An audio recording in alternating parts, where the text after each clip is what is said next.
Hello everyone, good evening. तो कैसे हैं आप सब? ठीक है। तो कोई भी दुख, समस्या, दर्द, पीड़ा, कठिनाई किसी भी प्रकार का नहीं। चलिए मेरे भाई, आज से हम लोग इकोनॉमिक्स स्टार्ट करेंगे।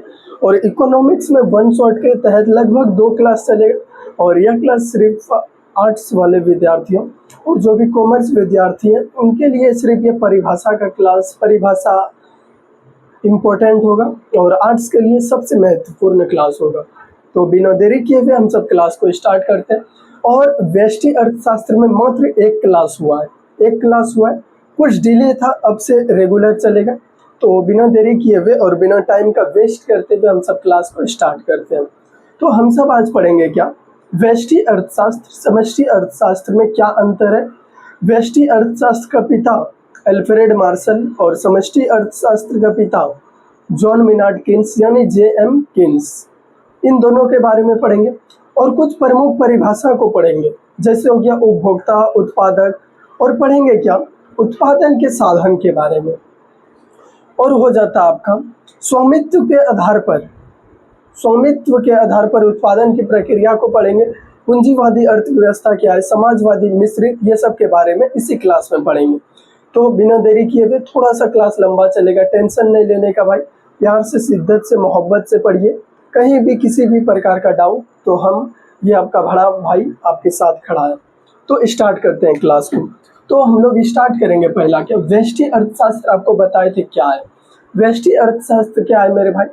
व्यष्टि अर्थशास्त्र क्या है हम पहला क्लास में बताए थे। जो भी व्यक्ति, जो भी मेरे भाई बहन उस क्लास को देखे होंगे उसको पूर्ण तरीके से पता होगा क्या व्यष्टि अर्थशास्त्र और समष्टि अर्थशास्त्र क्या है। नहीं है पता तो सुनिए, ध्यान से सुनिए और कान खोल के सुनिए। शारीरिक रूप से रहना है और मेंटली रूप से भी रहना है। अब ये नहीं क्या सर शरीर यहीं है दिमाग कहीं और है, इससे समझ में नहीं आएगा, सुनना है आराम से। देखिए व्यष्टि अर्थशास्त्र क्या है। व्यष्टि अर्थशास्त्र के वैसा भाग या वैसा शाखा है जिसके अंतर्गत किसी भी अर्थव्यवस्था की छोटी आर्थिक इकाइयों का अध्ययन किया जाता है या छोटी आर्थिक समस्याओं का अध्ययन किया जाता है। जैसे हो गया व्यक्तिगत उद्योग, इसमें एक इंडस्ट्री का सिर्फ व्यक्ति के बारे में हम लोगों को अध्ययन करना होता है। व्यष्टि अर्थशास्त्र क्या हो गया?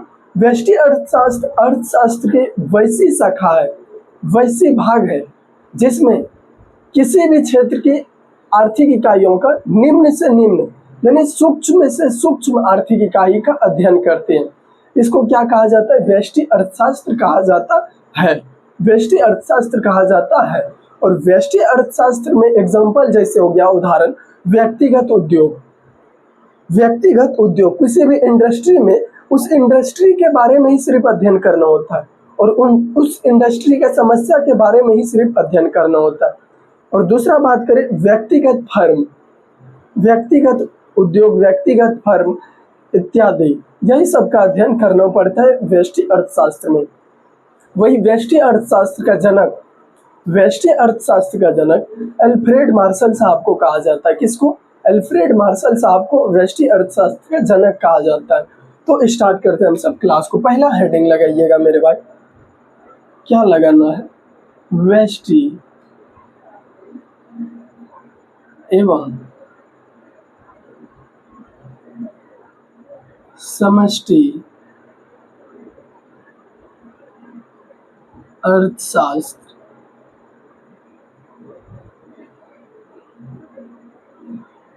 अर्थशास्त्र में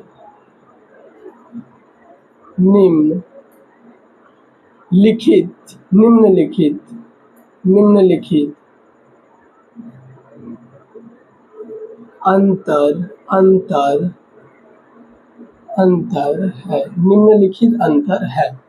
तो हम लोगों को व्यष्टि और समष्टि में अंतर पढ़ना है। तो व्यष्टि अर्थशास्त्र समझा दिए क्या? व्यष्टि अर्थशास्त्र के वैसा शाखा है जिसमें किसी भी आर्थिक इकाइयों का, किसी भी बाजार का, किसी भी फर्म का, किसी भी उद्योग का निम्न से निम्न यानी छोटी से छोटी आर्थिक इकाइयों या तो आर्थिक समस्याओं का अध्ययन करना होता है। और वही समष्टि अर्थशास्त्र क्या है मेरे भाई? समष्टि अर्थशास्त्र की वैसी भाग या वैसी शाखा है जिसके अंतर्गत बड़े से बड़े आर्थिक समस्याओं का अध्ययन करना होता है। बड़े से बड़े जैसे हो गया बेरोजगारी, मुद्रास्फीति हो गया, उत्पादन हो गया, उपभोग हो गया, ये सब का अध्ययन किस में करना पड़ता है मेरे भाई? समष्टि अर्थशास्त्र में, समष्टि अर्थशास्त्र में। तो आइए अंतर को पढ़ते हैं। पहला अंतर क्या है? पहला है क्या? पहला है व्यष्टि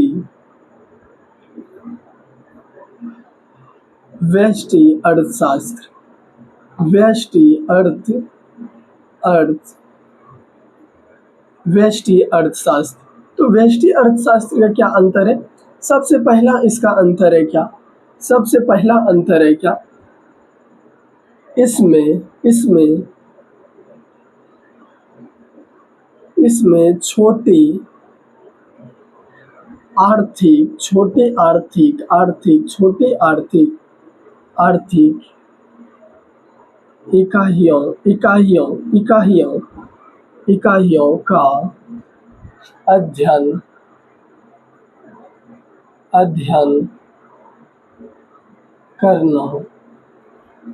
अध्ययन करना पड़ता, छोटी आर्थिक इकाइयों का अध्ययन करना पड़ता है। यानी छोटी क्या होता है? क्या व्यक्तिगत उद्योग, यानी व्यक्तिगत स्तर पर किसी इंडिविजुअलिटी पीपल के स्तर पर हम लोगों को किसी व्यक्तिगत परिवार के जो भी लेवल है, जैसे हो गया व्यक्तिगत उद्योग, व्यक्तिगत फर्म, इंडिविजुअलिटी यानी व्यक्तिगत जो भी है इसके अंदर शामिल होंगे। जैसे दूसरा हो गया आपका, देखिए पहला पॉइंट है इसमें छोटी आर्थिक इकाइयों का अध्ययन किया जाता है।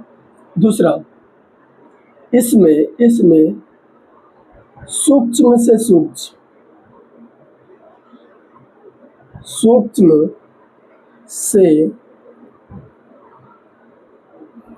सूक्ष्म इकाई का अध्ययन होता है। इसमें सूक्ष्म यानी अति छोटी से छोटी, अति छोटी इकाइयों का अध्ययन किसमें होता है मेरे भाई? किसमें होता है? व्यष्टि अर्थशास्त्र में। तीसरा है क्या? इसमें किसमें? व्यष्टि अर्थशास्त्र में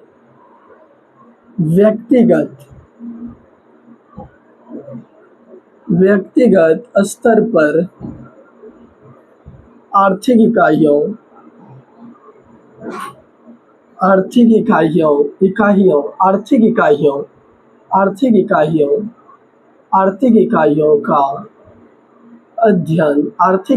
का अध्ययन होता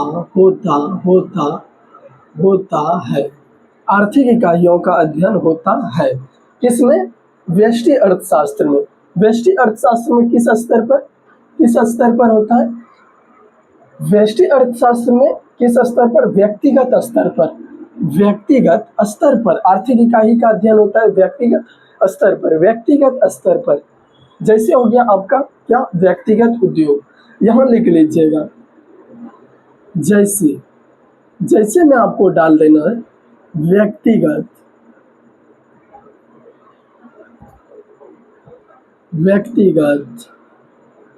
उद्योग, व्यक्तिगत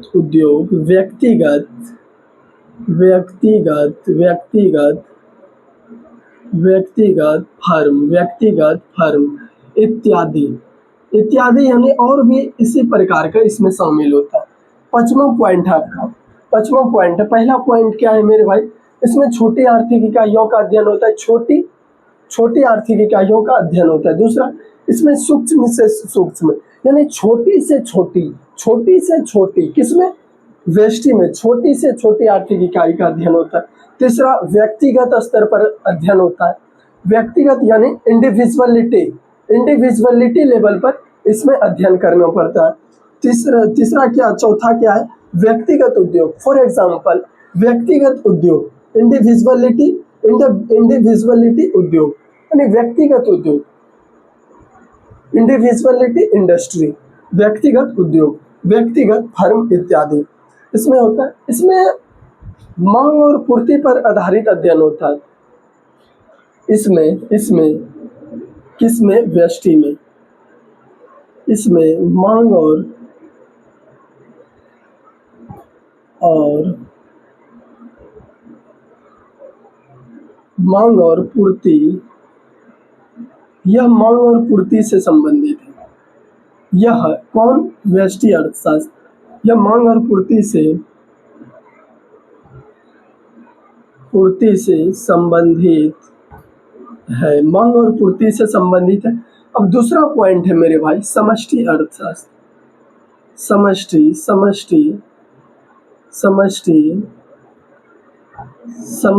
अर्थशास्त्र। समष्टि अर्थशास्त्र का भी परिभाषा जस्ट बताए, तो थोड़ा सा कष्ट, दुख, दर्द, पीड़ा से बोलिएगा किसी भी प्रकार का समस्या तो कमेंट बॉक्स वेलकम है। कमेंट बॉक्स में वेलकम करके आप अपना जो भी आपका समस्या है उस समस्याओं का समाधान करने के लिए हम है। कमेंट बॉक्स पूरी तरह से खाली है और खुला पड़ा है, आपका वेलकम, आप डालिए मैसेज। तो समष्टि अर्थशास्त्र क्या है मेरे भाई? समष्टि अर्थशास्त्र वैसा अर्थशास्त्र है या अर्थशास्त्र की वैसा शाखा है जिसके अंतर्गत,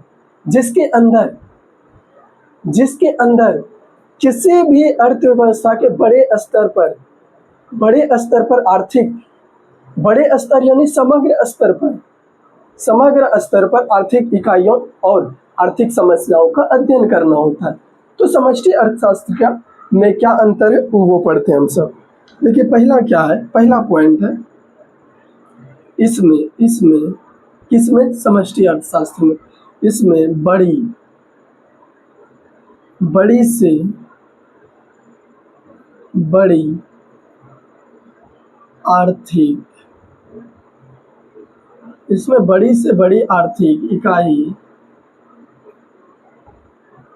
बड़ी से बड़ी आर्थिक इकाइयों का अध्ययन करना होता है। बड़ी से बड़ी आर्थिक इकाइयों का अध्ययन करना किसमें होता है? समष्टि अर्थशास्त्र में। छोटी से छोटी आर्थिक इकाइयों का अध्ययन किसमें होता है मेरे भाई और मेरी बहन? किसमें होता है? व्यष्टि अर्थशास्त्र में। छोटी से छोटी आर्थिक इकाइयों का अध्ययन व्यष्टि अर्थशास्त्र में, और बड़ी से बड़ी यानी समग्र से समग्र और व्यापक से व्यापक आर्थिक इकाइयों का अध्ययन और आर्थिक समस्याओं का अध्ययन किसमें होता है? समष्टि अर्थशास्त्र में। समष्टि अर्थशास्त्र में। दूसरा पॉइंट है आपका, दूसरा पॉइंट है इसमें व्यापक या समग्र स्तर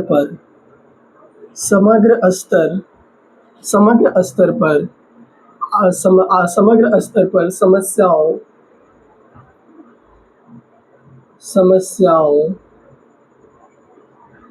का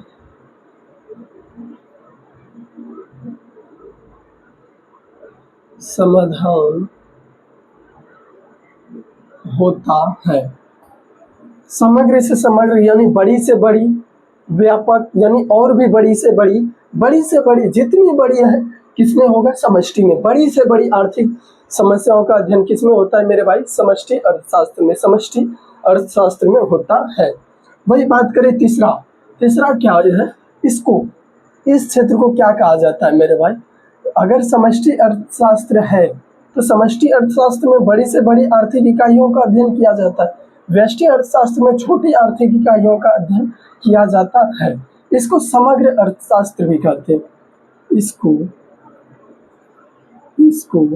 इसको समष्टि अर्थशास्त्र को व्यापक या समग्र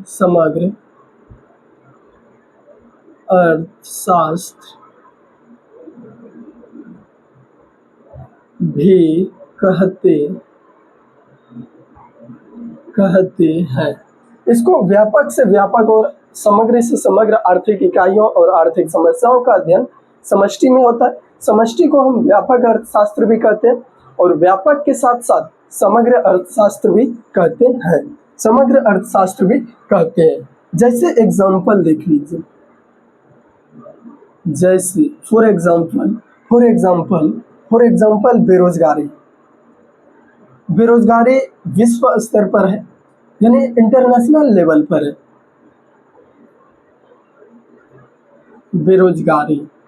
बेरोजगारी बड़े स्तर पर इसका अध्ययन किया जाता है। बेरोजगारी हो गया, मुद्रास्फीति हो गया, कीमतों का बढ़ता स्तर को मुद्रास्फीति कहा जाता है। मुद्रास्फीति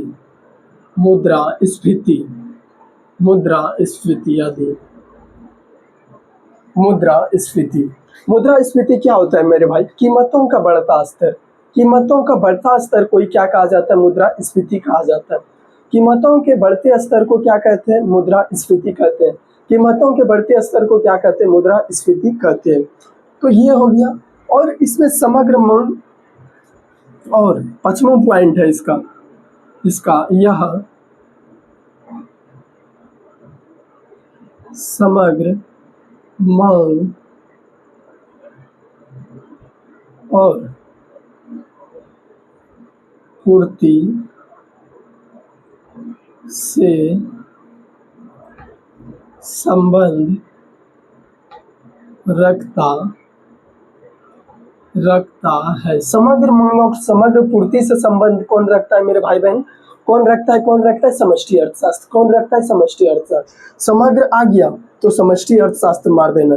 समष्टि अर्थशास्त्र का दूसरा नाम समग्र अर्थशास्त्र। समष्टि अर्थशास्त्र का दूसरा नाम समग्र अर्थशास्त्र। व्यष्टि अर्थशास्त्र को सूक्ष्म अर्थशास्त्र भी कहते हैं। व्यष्टि अर्थशास्त्र को सूक्ष्म अर्थशास्त्र भी कहते हैं। तो ये था आपका 5 पॉइंट। कोई भी प्रॉब्लम व्यष्टि और समष्टि अर्थशास्त्र के अंतर में, कोई किसी भी प्रकार का प्रॉब्लम, किसी भी प्रकार का दर्द, तकलीफ, कठिनाई नहीं, तो इसके आगे बढ़ते हैं। थोड़ा सा इसको इरेज करते हैं ताकि ऊपर लिखने में थोड़ा सा आसानी हो। अब अगला पॉइंट है हमारा क्या मेरे भाई? अगला पॉइंट है क्या व्यष्टि अर्थशास्त्र का जनक कौन है? Alfred Marshall. समष्टि अर्थशास्त्र का जनक कौन है? जॉन मिनार्ड केन्स ने बुक लिखा था। दो बुक लिखे थे। दो बुक कौन कौन सा लिखा था मेरे भाई? दो बुक। पहला बुक है इकोनॉमिक्स किस्विक फेसेस ऑफ द पीस।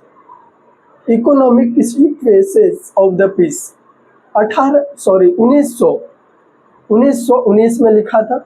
और जनरल एम्प्लॉयमेंट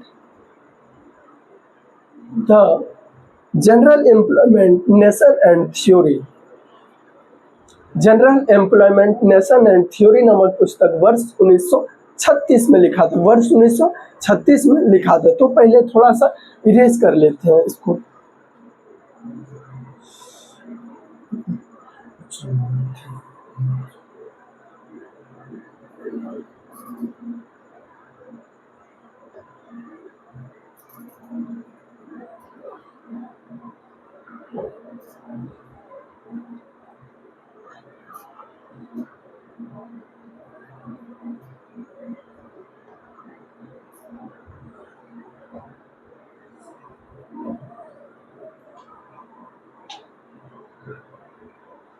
किसी भी प्रकार का तकलीफ हो तो कमेंट कीजिएगा।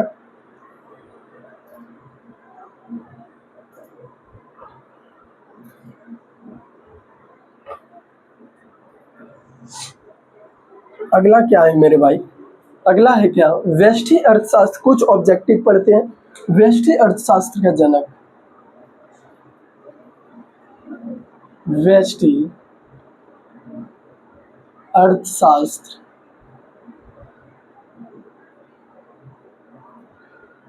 का जनक कौन है? व्यष्टि अर्थशास्त्र का जनक Alfred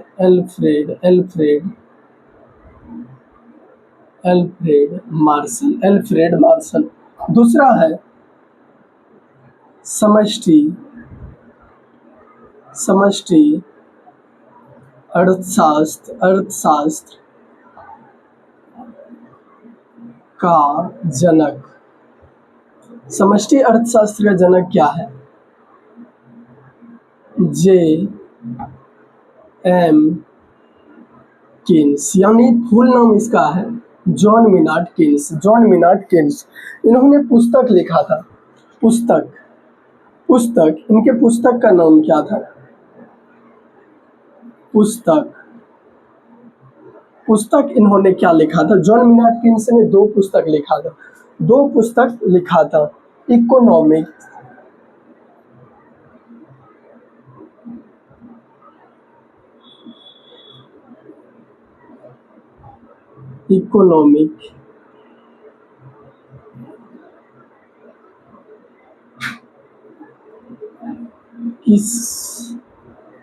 consequences of the peace कब लिखा था? 1900। देखिए economic consequences of the peace. देखिए जे.एम. किन्स ने दो पुस्तक लिखा। पहला क्या है? Economic consequences of the peace. कब लिखा था? 1919 में। दूसरा क्या लिखा था? दूसरा general theory of employment. General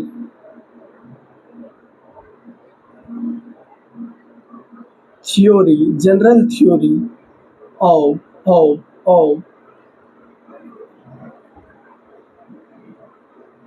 employment कब लिखा था मेरे भाई? वर्ष 1936 में। वर्ष 1936 में बुक लिखा था। क्या क्या? पहला क्या है? Economic consequences of the peace कब लिखा था मेरे भाई?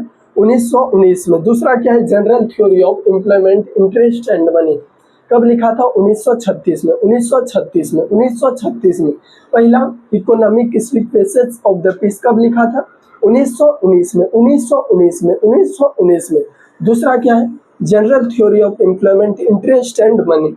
General theory of employment, interest and money कब लिखा था? वर्ष 1936 में।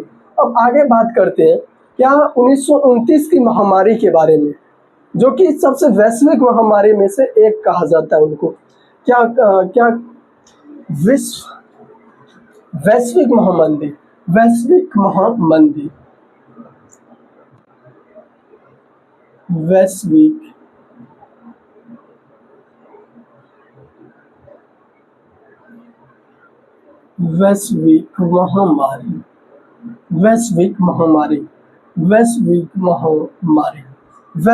महामारी के बारे में पढ़ते हैं। उसके पहले कुछ थोड़ा सा रूबरू करवाते हैं। क्या महामारी क्या होता है? महामारी क्या होता है? किसी को भी पता हो तो बताइएगा, सरल से सरल शब्दों में। किसी को भी? एनीबडी है? No, it's okay, no problem, कोई भी दिक्कत नहीं। देखिए महामारी क्या होता है? किसी भी क्षेत्र में अगर किसी भी चीज का अकाल पड़ जाता है, किसी भी क्षेत्र या किसी भी देश में किसी भी प्रकार का अकाल पड़ जाता है तो उसी को महामारी कहा जाता है। और वह विभिन्न प्रकार की महामारी हो सकता है। विभिन्न प्रकार की महामारी हो सकता है। क्यों नहीं हो सकता है?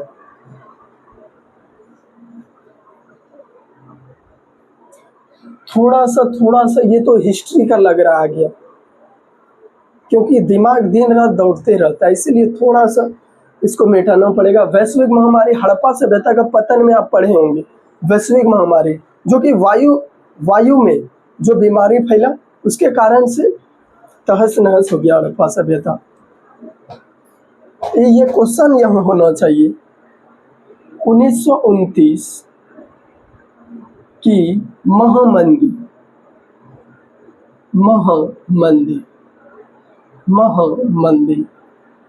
1929 की महामंदी क्या होता है मेरे भाई? जब देश में किसी भी प्रकार का अकाल पड़ा, जब देश में जब रुपया गिरने लगा उस समय महामारी आता है, महामंदी आता है। जब 1929 की महामंदी के बारे में हम लोगों को पढ़ना है क्या? 1929 की महामंदी के बारे में क्या इसमें अमेरिका में इसको विश्वासघात कहा गया था, पता है? यूरोप में वही देश अमेरिका जहाँ 3% बेरोजगारी था वहाँ 25% हो गया। यह महामारी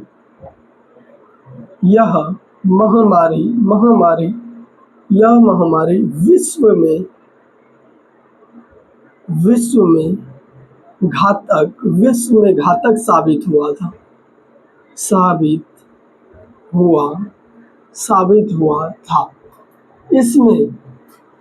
इस महामारी में जिस देश में बेरोजगार, इस महामारी में अमेरिका जैसे देश, जिस देश में 3% बेरोजगारी थी, वहाँ पर 25% हो गई और वह अमेरिका है। इसे ही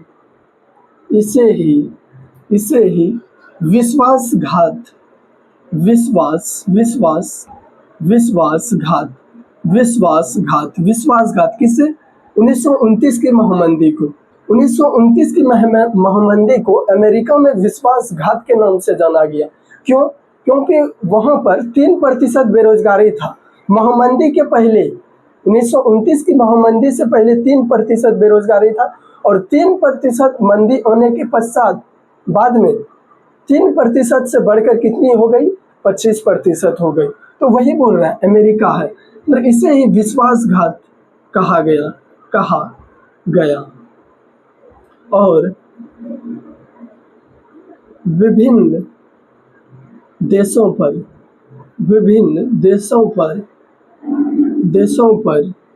भिन्न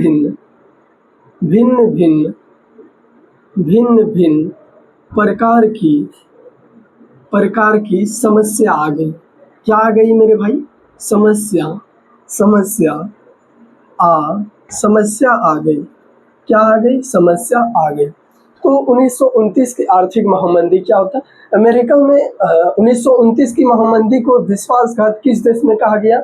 किस देश में? अमेरिका में। 1929 की महामंदी को किस नाम से जाना गया? विश्वासघात के नाम से। किस नाम से? विश्वासघात के नाम से जाना गया। अब कुछ हम सब परिभाषा पढ़ लेते हैं। परिभाषा पढ़ना है क्या? परिभाषा में पढ़ना है। परिभाषा में हम लोगों को पढ़ना है क्या? पहला परिभाषा है मेरे भाई, पहला परिभाषा है उपभोग। ये सब काम आएगा, इसलिए थोड़ा सा एडिशनल पढ़ना भी जरूरी है। उपभोग क्या होता है? उपभोग कोई भी व्यक्ति जो किसी भी वस्तुओं या सेवाओं का निर्माण करता है उसे उत्पादन कहते हैं, और जो व्यक्ति उस उत्पादन की खपत करता है, जो अंतिम व्यक्ति होता है उस वस्तु को खपत करने वाला, उसे क्या कहते हैं? उपभोग। जो व्यक्ति किसी भी वस्तुओं या सेवाओं का अंतिम रूप से खपत करता है,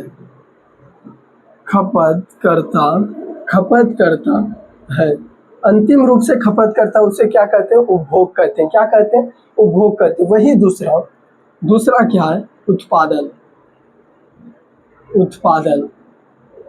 उत्पादन। उत्पादन क्या होता है मेरे भाई? वह व्यक्ति जो किसी भी वस्तुओं या सेवाओं का निर्माण करता है। क्या करता है? निर्माण करता है। निर्माण करता है, उसे क्या कहते हैं? उत्पादन कहते हैं। उत्पादन क्या है मेरे भाई? कोई भी व्यक्ति जो वस्तुओं या सेवाओं का निर्माण करता है, और उपभोग क्या है? जो इसका खपत करता है, जो इसका अंतिम रूप से कस्टमर होता है। कोई भी व्यक्ति वस्तु का ये निर्माण किया, कोई और अगर हम ये वस्तुओं का निर्माण करते हैं तो हम क्या हो गए? उत्पादन हमें हुए। या कोई भी वस्तुओं का या सेवाओं का निर्माण करना, हम निर्माण किए, उत्पादन हो गए। उत्पादन हुआ क्या? नहीं। हाँ, अब वो भोग क्या हुआ? हम इस वस्तु से लिख रहे हैं, हम इस वस्तु का उपयोग कर रहे हैं, तो इसका मतलब हम खपत कर रहे हैं। तो ये क्या हो गया? उपभोग हो गया। क्या हो गया? उपभोग हो गया। तो ये था अध्याय 1 समाप्त हो गया। तो बताइएगा क्लास कैसा लगा।